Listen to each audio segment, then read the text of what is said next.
O protagonista tem uma obrigação em si, sua característica, né? Caracterizar a própria história, ou seja, ele é a cara do anime. Não importa se o anime ou o mangá ele é trevoso, de coisas sombrias, se o personagem ele for alguém que faça piadas, alguém que seja brincalhão, que se veste de maneira engraçada, ou seja lá qual for, né? Ele vai ser alguém bom, a história vai ser outra coisa, ou seja, ele vai ser aquele que vai trazer a vibe da história. É tudo isso que eu vou estar falando aqui para vocês nesse vídeo. Vou mostrar para vocês até o final sobre como que você pode colocar isso na sua história, se você estiver criando um mangá, como que você pode personalizar o seu protagonista passo a passo para você trazer a vibe que você quer para sua história, porque ele vai ser a cara.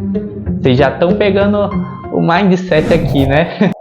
Veja para quem pode ver, escute para quem pode escutar. Estamos aqui para mais um vídeo. Estou muito feliz e a gente já está quase chegando lá nos 400 inscritos. Por que eu já estou dizendo isso, pessoal? Porque vocês estão me ajudando demais. Está crescendo muito rápido em comparação com outros tempos do meu canal. Dias atrás já estava com 300, agora eu estou com 318 inscritos, galera. Ontem eu acho que eu estava com 310. Mas muito obrigado pelo apoio de vocês. Se inscrevam no canal se vocês não são inscritos. E pessoal, me ajude com os comentários, porque engaja demais os comentários. Eu acredito que comentários está engajando mais que o próprio like, mas deixa o like também, vai me ajudar demais. Ou seja, faça o combo de 3. Se inscreva, deixa o like e comente alguma coisa que vocês acham bom no vídeo ou até ruim. Crítica também eu recebo de bom coração, beleza?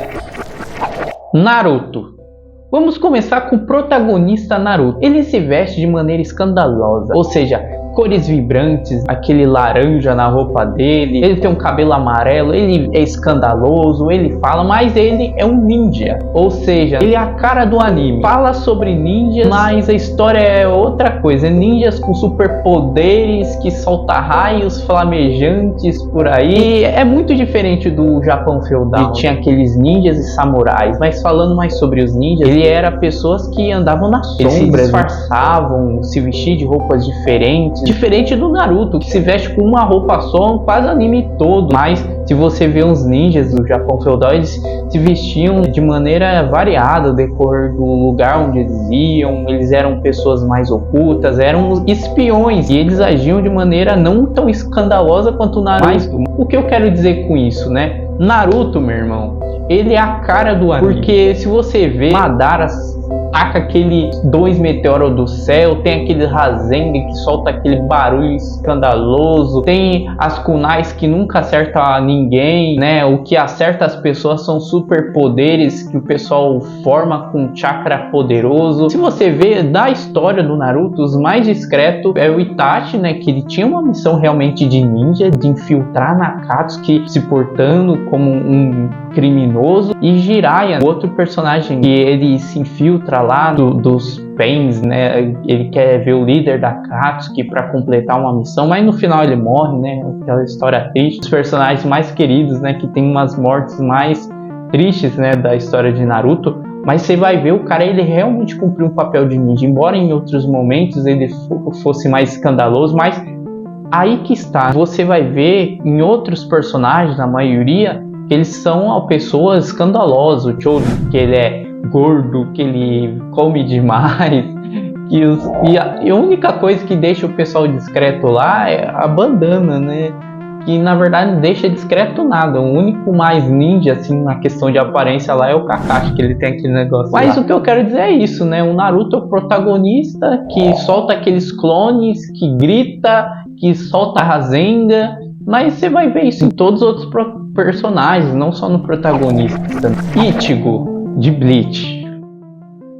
Agora vamos falar de Bleach, um anime que ele é muito conhecido, um anime que fala sobre shinigamis, ou seja, né, ceifeiros de alma. Na cultura japonesa, eles são monstros que andam ceifando almas. Eles são monstros que têm uma aparência perturbadora. Fala realmente que são só monstros que habitam nas sombras e que eles ceifam almas, né? Eles acompanham as pessoas, enfim. Você não vai ver isso em Bleach, você vai ver pessoas com aparências humanas, que eles são basicamente uma organização militar, sei lá, que eles protegem os civis. Como que a gente vê isso de primeira? A gente vê, né, a Hulk ela andando e tudo mais, a primeira que demonstra isso. A gente vai ver isso também muito mais no protagonista, né, que ele é um ceifeiro substituto, que é pior ainda. Ele é tipo um ser humano que se transforma no ceifeiro de almas, que ele vai pro campo espiritual, ele vai lá e caça os Hollows e depois vai caçar,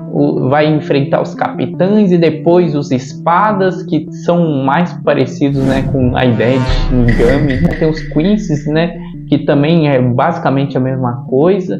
E, nossa, cara, se você parar pra pensar, o Ichigo é basicamente, né, a cara do anime, né? É literalmente a cara do que é a vibe, né, da história. Tem tanta gente que vai criar uma história, eles querem trazer uma vibe, mas eles escrevem um protagonista que não tem nada a ver com a mensagem que ele quer trazer, entendeu?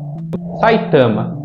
Tem um cara que é mais cara do anime do que esse cara, mano. Porque é uma história que fala sobre monstros que surgem da Terra, monstros alienígenas, coisas complexas, sobre poderes. Tudo bem escrito, né, na questão de nível de poderes colossais, capaz de fazer várias bombas atômicas, poderes capazes de se equiparar a uma pulsar de uma estrela, que é tudo bem detalhado, os poderes. Às vezes em alguns momentos você vê os personagens em situações sérias, mas em outros momentos é cômico, meu irmão. Você vê a cara do Saitama, né, em um momento muito sério que o Boros tá falando, que ele tá evoluindo, e ele tá evoluindo a armadura dele, aí simplesmente com uma cara de pão o Saitama ele fala, tá bom então, tá bom, ok, né?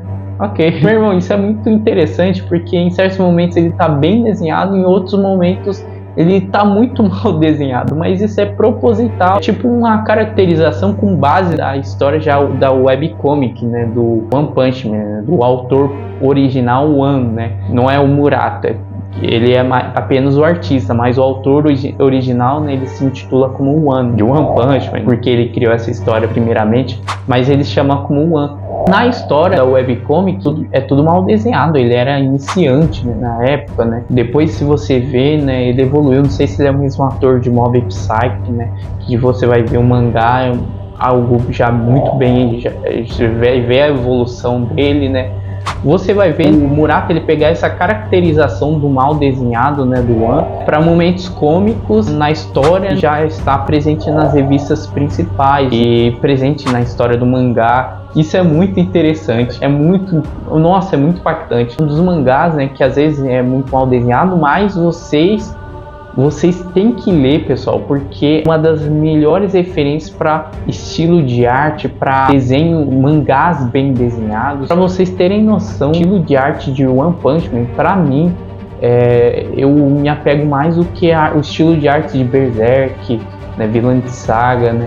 Porque é algo bem mais limpo, né? E por mais que tenha muitos elementos no lugar, é muito bem desenhado. Mas, cara, você vai ver também monstros terríveis, monstros malignos, que eles têm uma origem muito engraçada. Por exemplo, eu se tornei o monstro caranguejo porque eu comi muito caranguejo. Eu se tornei o homem mais forte porque eu fiz 100 flexões, 100 abdominais, que é o protagonista, né? Ele é a cara do anime, ou seja, ele tem uma origem engraçada, que é a origem de muitos monstros, né? Mas ele tem um poder colossal, ele é muito forte, representando alguns monstros que ele enfrenta. Eles são muito fortes também, heróis também. Mas o que eu quero dizer com One Punch, meu irmão? O que define o One Punch Man? Em certos momentos é sério, em certos momentos é engraçado, em certos momentos o Saitama ele é desenhado de maneira engraçada, em certos momentos ele é desenhado de maneira muito bem desenhada, né?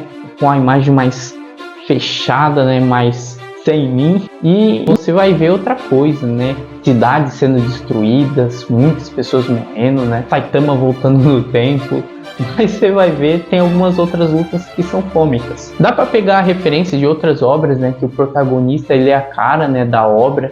Você vai ver, né, um anime que saiu recentemente, Devil May Cry, que é baseado num jogo, né, de videogame. Que ele é um cara, né, que se veste com uma jaqueta vermelha, uma espada nas costas, tem cabelo branco. Ele é um híbrido, meio humano, meio demônio. ele é caçador de demônios, ou seja, ele é a divisão do que é a história. Pessoas caçando demônios e demônios enfrentando seres humanos. Então ele tá naquele paralelo, no meio daquele paralelo, né, representando o que é a história, ou seja, ele é o ponto zero, né, o ponto do meio, o ponto Nemo, né, do que é toda a história, né? Se fosse um círculo, toda a história, né, ele seria aquele ponto que fica bem no meio, né, o πr ao quadrado. Também Blade, né, um exemplo bem aleatório, né, que um filme que eu assisti recentemente, que ele é baseado, eu acho que nos quadrinhos, né, da Marvel. Eu acho que ele é baseado nos quadrinhos, assim como outros heróis, porque ele é da Marvel, né, obviamente. Ele é tipo a mesma coisa que eu falei do Devil May Cry. Ele é meio vampiro, meio ser humano. Ele é um cara que usa óculos, se veste de preto assim, e ele tem algumas armas tecnológicas, ele tem um assistente. É aquilo que você vai ver em toda a história, né? Ele é a cara, né, do que você vai ver na história. Ou seja, se você quer, para finalizar aqui, se você quiser desenhar algo sobre, por exemplo, guerras e um protagonista, ele vai representar qual é a história que você quer trazer. Se você quer trazer guerra, revolução e vingança, né, você vai ver um cara que ele vai se transformar num líder para representar a revolução, né, dentro da guerra, né, nesse mangá, nessa história, e também que ele vai fazer uma vingança, né, de algo que aconteceu no passado dele, né, que ele vai originar essa guerra. Aí também tem a questão da época, né, da guerra. Se você quiser trazer uma época mais medieval, faça ele vestir de espadas medievais, com roupas bem caracterizadas no mundo medieval. Não faça ele se vestir de maneira totalmente comum, né, num mundo de guerras e espadas, entendeu? Ou seja, né, não dá para colocar, por exemplo, um cara se vestindo de baiano numa história que você quer contar sobre os paulistas, entendeu? Dá para contar uma história do mundo japonês, chinês, se você vai colocar um cara se vestindo de maneira acriana. A ser que você queira fazer um paralelo, né, dessas histórias, né? Como eu acabei de falar, Devil May Cry, né? O cara que ele mostra dois paralelos de duas histórias, né? Mundo dos humanos e dos demônios, né? Enfim, acho que vocês entenderam, né, pessoal? Se vocês não entenderam, escreve aqui nos comentários. Mas eu quis trazer, né, a dica de ouro aqui para vocês. Se inscrevam no canal, deixa o like, compartilha esse vídeo. Posso que esse vídeo, né, depois da edição, cara, nossa, eu vou ficar muito bem realizado, porque eu falei de tanta coisa, vou ter que colocar tantas imagens. Mas é isso, pessoal, vale o trabalho, vale o esforço, porque vocês gostam. Tamo junto, tchau, tchau.